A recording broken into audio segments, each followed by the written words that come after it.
it's music. It just sounds good. It's just nice to be able to play something or listen to something that a lot of other people also understand and participate in. It's really important to me. I don't know if I'll make a living off of it, but I don't think I'll stop. I think I'll just play music until I die or something. Going here and having lessons and getting taught all the cool things I didn't know before.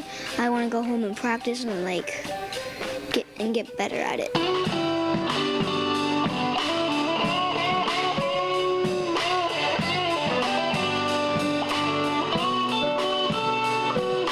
We would just get choked up watching these kids play.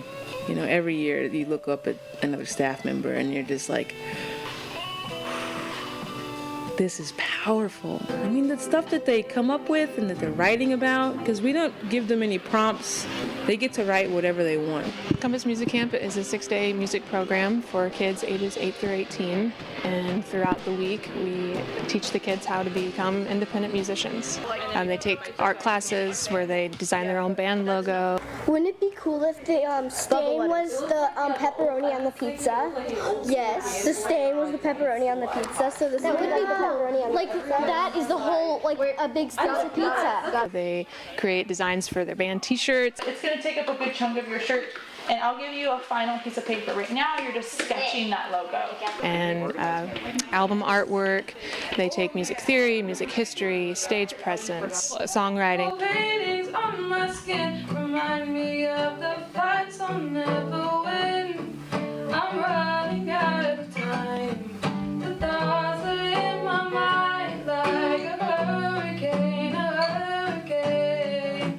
A whole slew of different classes in the morning, and then in the afternoon they get to practice. They get to rock out and write their own original music.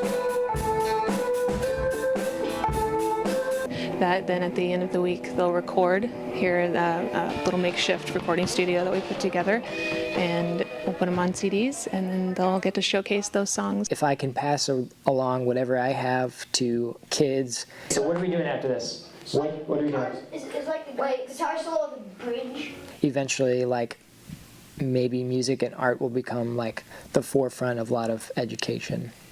After the first rehearsal, they all said, hey, we should stay together after the concert on Saturday. We should stay a band, which for me is the ultimate success.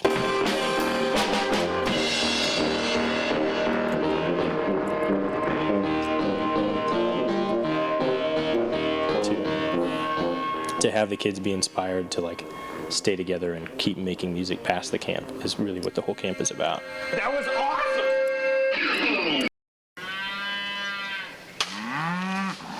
Before the crack of dawn, you can find Jason Meadows on his farm. This time of year, we're starting to feed a little hay, so I have 3 sets of cows that I feed hay to. The cattle rancher from Cuba has a lot on his plate. Come on, guys. Between his morning and evening tasks on his more than 700-acre farm, Jason also works as a pharmacist. It's almost kind of like I live 2 lives. But his work comes after one thing. My roles as a father and a husband are number one. That's what takes precedent over everything. That wasn't always the case. When you don't have control over something, it makes your mind go places that are pretty dark. It can be. For 5 years, Jason found himself there, in a place he did not want to be in. Finances kind of got a little tight. We had the 2014 rise and fall of the cattle market that I kind of got caught up in. Jason dealt with depression and anxiety. Sorry. When you deal in agriculture, when you deal in farming and ranching, there's so much that's out of your control. Jason says between financial hardships, an overwhelming work schedule, and feeling isolated in his struggles, he felt stuck.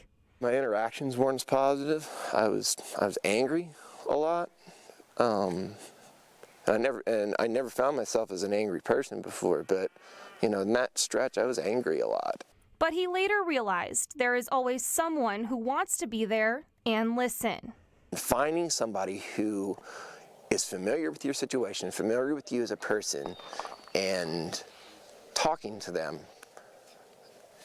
I think that's the first step in making sure that everything's okay. Jason says his wife Carrie and a close support system helped pull him through. I joined some men's groups online. That was a big part of me getting better. Jason says he also started exercising more and prioritizing time with his wife and kids. I think some people get that confused, is that their legacy is about this land and about this business and about this industry, and that's not the case. The legacy is about your family. Driving in rural areas, you'll find billboards like this one from the Department of Mental Health as part of the Help Him Stay campaign, a reminder to all that help is near. Nowadays, Jason is able to find the good. Gratitude is the most powerful emotion that one can feel, because it can totally change your point of view. And hoping he can help others do the same with mental health. We need to talk about it all the time, no matter how good or bad things are.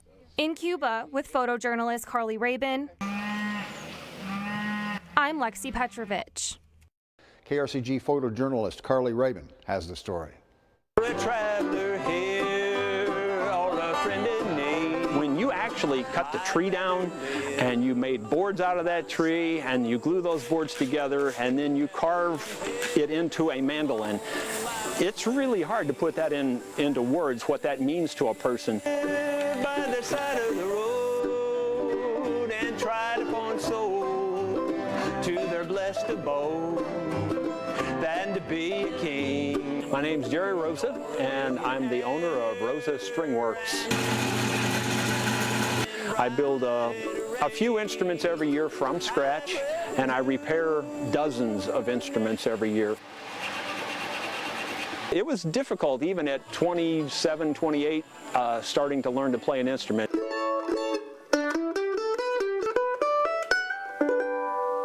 I just had a real drive and a real desire to do it, and I just really wanted to do it bad, and that's how it happened. And what really started Rosa String Works was this piece of bone right here, and I started making my saddles. Instead of ebony wood, I started making them out of deer antler. People would line up at the bottom of the stage when I got done playing a show, and they would say, I want to buy that. So instantly, Rosa String Works was in business, and I haven't looked back. Music is the only thing I know that completely relieves your stress, and the reason it does that is because you can't think about anything else when you're playing music. It completely absorbs you, and it just makes you feel so nice. You know, it just gets rid of all your stress. 5 years ago, I started the YouTube channel, and now it's exponential. And so all that stuff's going all over the world. It's just totally amazing. From this little farm here in the middle of nowhere, if you've got some little dream in the back of your mind that you've always wanted to do, you don't have to start real big on it, but start it. And this weekend, the Runge Nature Center hosts their annual Holiday Happenings program. It kicked off today with more than 500 people coming out for the experience. KRCG 13 photojournalist Carli Rabon brings us some sights and sounds of the event. He's ready. If you can get kids to experience natural things outside at a young age, it brings them into a lifestyle that can be led throughout the rest of their lives. Do you guys know what he's doing? He's smelling. You're right, he's smelling.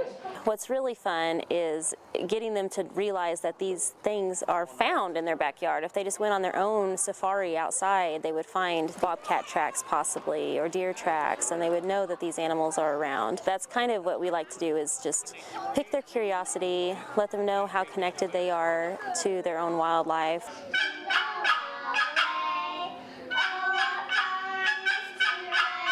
And hopefully create these memories that they can pass on to the other children. When you can see somebody actually change their behavior, that you know you've made a connection with them and they decide on their own, they have a personal motivation to change and do something different. I got a question for you. What sound does a turkey make? Gobble. All those things we see happening at the Nature Center, it really feeds us. It keeps us going. It's what a lot of us, that's why we do what we do. Then we're going to go on a hike. Does that sound like fun? Yeah! Seeing all the smiles on people's faces, enjoying the natural world and enjoying all the different things that we put on and put together, and that's really rewarding. You know, that little element of surprise that happens not only with our audience, but sometimes with us too. I had no idea you might be interested in that, or I hadn't really thought of that in that way, or I hadn't heard that sound in just that way. Can you hold it like a pencil? To be able to experience those things and to talk about them and to share those experiences, that's really what we're about. And so that's why we provide so many different opportunities, because we never know, exactly what's going to touch somebody. She's both crafty and creative. I can make candy corn paper.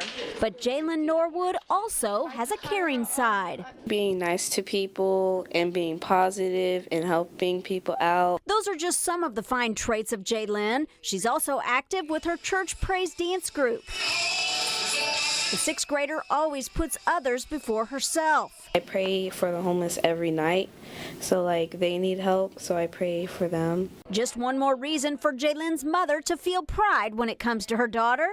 I'm just proud. I'm proud of her. I'm proud of the woman, the young lady she's turning out to be.